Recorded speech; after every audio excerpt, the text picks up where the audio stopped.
देखिए, जो पुरुषोत्तम मास है ये भगवान के शरीर से ही प्रकट हुआ है। तो बंधुओं, जब भगवान के शरीर से ये पुरुषोत्तम मास, अधिक मास जब प्रकट हुआ तो जितने भी महीने थे सारे महीनों ने इसको नकार दिया। सब हंसने लगे, अरे महीने तो 12 ही हैं, तो 13वां महीना तो किसी काम का ही नहीं है। तुम में न तो विवाह संस्कार हो सकता है, न चूड़ाकर्म संस्कार हो सकता है, न जनेऊ संस्कार हो सकता है, न गृह प्रवेश हो सकता है। जितने भी ये शुभ कर्म हैं, ये शुभ कर्म तुम में नहीं हो सकते। तुम्हारा जन्म लेना ही व्यर्थ है, तुम्हारा जीवन ही व्यर्थ है, कोई शुभ काम होते ही नहीं है तुम में।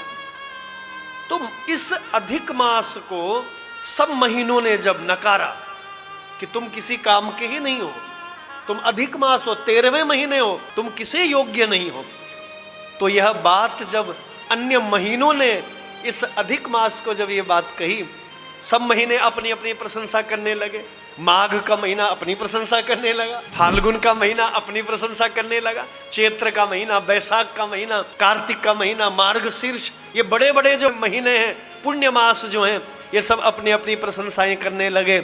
और बेचारा अधिक मास जो है, इसकी आंखों से झरझर झरझर आंसू बहने लगा।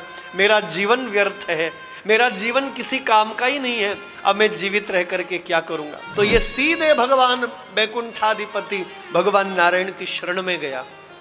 हे स्वामी, हे दीन बंधु, मेरे जीवन का क्या उद्देश्य है?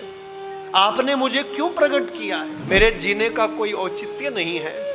सारी बात कही, सारे महीने कहते तू किसी काम का नहीं, तुझ में कोई शुभ कर्म नहीं हो सकता, तुम्हारा जीवन ही व्यर्थ है। तो ये अधिक मास भगवान के चरणों में रोने लगा, गिड़गिड़ाने लगा, झरझर झरझर आंसू बहने लगे और भगवान के चरणों में कहने लगा।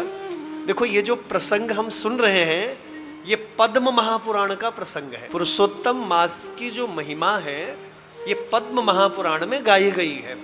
और इन कथाओं को नैमिषारण्य में सूत जी सुना रहे हैं, 88,000 ऋषि मुनि। जैसे हम आप सब बैठे हैं, उसी प्रकार पुरुषोत्तम मास की महिमा पद्म महापुराण में सुनाई जा रही है।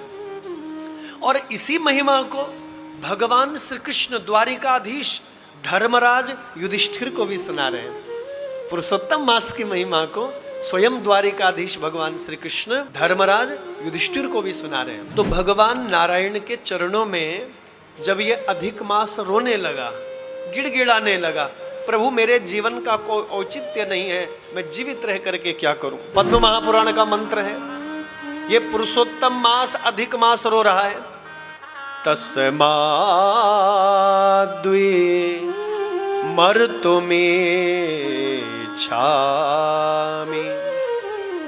नाहं जीवितो मुत्सहे, मैं जीवित नहीं रहूंगा। तस्माद् मर्तुमिच्छामि, मुझे मरने की इच्छा है। अब मर्तुमिच्छामि, मैं मरने की इच्छा रखता हूं प्रभु, मैं जीवित रह करके क्या करूं। तस्माद् मर्तुमिच्छामि नाहं जीवितुमुत्सहे, अब मैं जीवित नहीं रह पाऊंगा प्रभु, मैं जीवित नहीं रह सकता हूं। कुजीविताद्वरो मृत्युर नित्य दग्धः कथम स्वपेत। अरे ऐसे जीवित रहने से अच्छा, ऐसे जलने से अच्छा, मृत्युर नित्य दग्धः, ऐसे रोज जलने से अच्छा पश्चाताप में जलना, मैं किसी काम का नहीं, मेरा जीवन व्यर्थ है, मैं 13वां महीना हूं। हाँ, अरे ऐसे जीने से अच्छा कि प्रभु मैं मृत्यु का आलिंगन कर लूं। मृत्युर नित्य दग्धः कथम स्वपेत, ऐसे जीने से, ऐसे जलने से अच्छा कि मेरी मृत्यु ही हो जाए। इसलिए हे नारायण, मैं आपकी शरण में आया हूं, मैं जीवित रह करके क्या करूं। तब भगवान नारायण मंद मंद मुस्कुराए और भगवान बद्री नारायण, भगवान लक्ष्मी नारायण बड़े प्रेम भाव से बोले, हे अधिक मास, अरे तुम मेरे शरीर से प्रकट हुए हो, तुम मेरे द्वारा प्रकट हुए हो, अब तुम बताओ तुम अपवित्र कैसे हो सकते हो। तुम मेरे द्वारा प्रकट हुए हो, मेरे शरीर से प्रकट हुए हो, तुम कदापि कदापि अपवित्र नहीं हो सकते। मैं तुम्हें अपना स्वरूप देता हूं। ततस्तु मम सादृश्य, भगवान के शब्द देखिए, ततस्तु मम सदृश्य, तुम मेरे समान हो जाओ। ततस्तु मम सादृश्य मशनीयाः साधिपो भवा।